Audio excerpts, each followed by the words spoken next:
Well, well, well. What do we have here? The makings of a deal between Russia and Ukraine.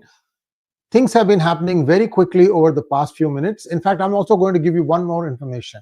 We all knew that Prime Minister Modi is coming to United States. We also knew that his foreign minister, Dr. Jaishankar, would accompany him. But how many of us knew that the defense minister, Rajnath Singh, is also going to be here?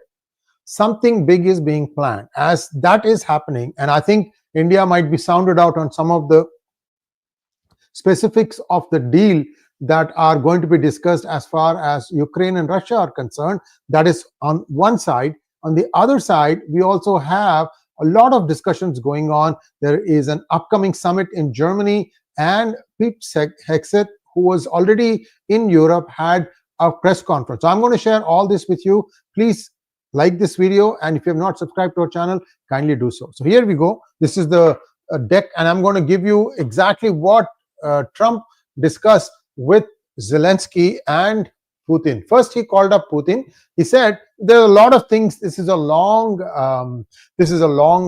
conversation, and I just captured the salient points here. And the link for this is given in the references section. I encourage you all to go and read that. What Trump is saying is that we have seen a lot of loss. We have to stop and move forward. Let's use common sense and let us try and start the negotiations immediately. And we will begin by calling President Zelensky of Ukraine to inform him of the conversation, something which I'll be doing right now. So first he talked to Putin. Then he also said that I have asked Secretary of State Marco Rubio, Director of the CIA John Ratcliffe, NSA Michael Waltz, and Ambassador and Special Envoy Steve Witkoff to lead the negotiations, which I feel strongly will be successful. Millions have died, and it would not have happened if I were president, but it did happen, so it must end. Now, he also thanked Putin for his effort and time in releasing Mark Fogel, who actually spent the night in the Lincoln bedroom in the White House. That's a very special honor. So Mark Fogel got treated like royalty. Also, what's his name? The guy who was imprisoned in El Salvador, and also in El Salvador consulate in London. That guy is getting a full pardon now. The first one to break through all the deep state conversation. The name will come to me in a moment. So this is his conversation with Putin. Now here is a conversation with Zelensky. He said that I also spoke with Zelensky. These tweets are back to back. Essentially, he's conducting the nation's business through Truth Social, not even Twitter. And if anyone want to know what is happening, like at the very latest stuff, you should be part of Truth Social, and you'll be able to figure out what's going on, especially as far as the Trump presidency is concerned. So he said that we discussed a lot of things, but right now there's a meeting being set up on Friday in Munich, where Vice President J.D. Vance and Secretary of State Marco Rubio will lead the delegation. I'm hopeful that the results of that meeting will be positive.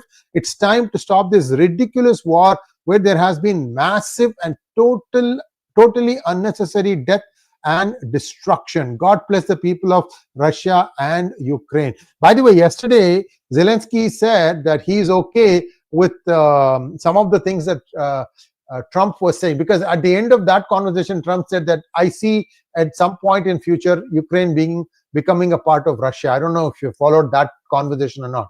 So all that is happening on one side. Now, there is also a press conference that 𝗏𝗍𝗄 𝗥𝗏𝗍, the defense secretary, had, and the salient points were no NATO membership. I'm going to let you read that while I bring up a video where he's addressing the press conference. Just give me 1 second.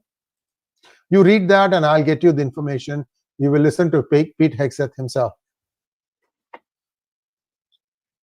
Yes, it is Julian Assange. So much AMS. My God, you guys are awesome.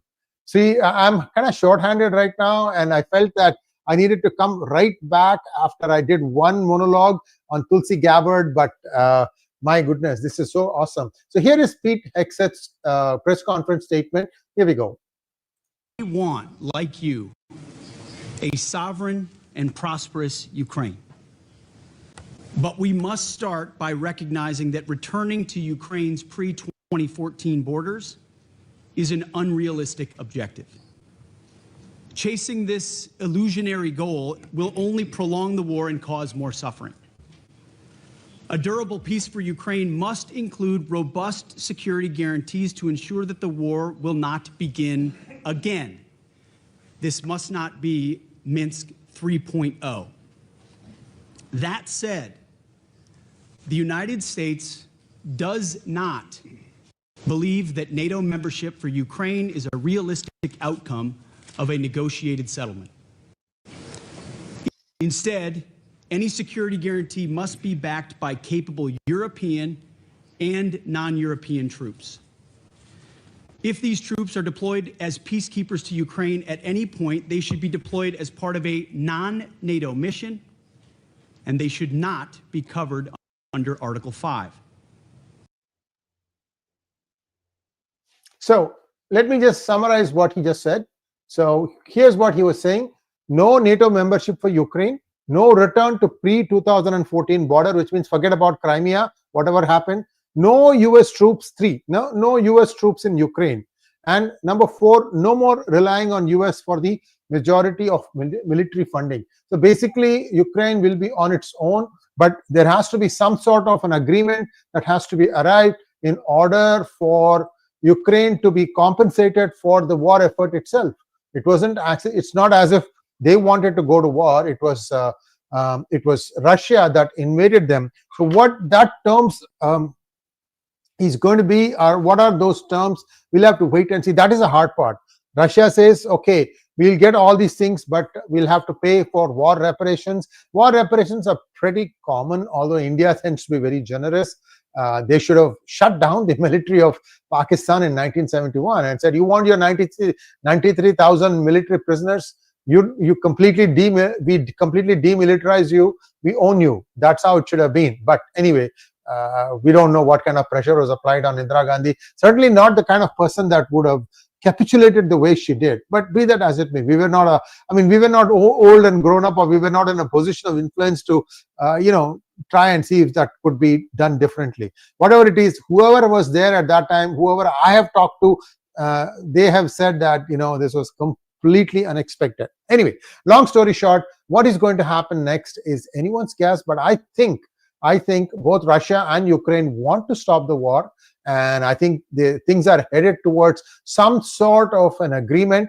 And I think that agreement is becoming more and more clearer. Like I said, Pete Hegseth put out a few things. Zelensky will probably hum and haw, and then they have to sell it to the Ukrainian cabinet. The cabinet has to approve, and only then the Ukrainian side will be mollified.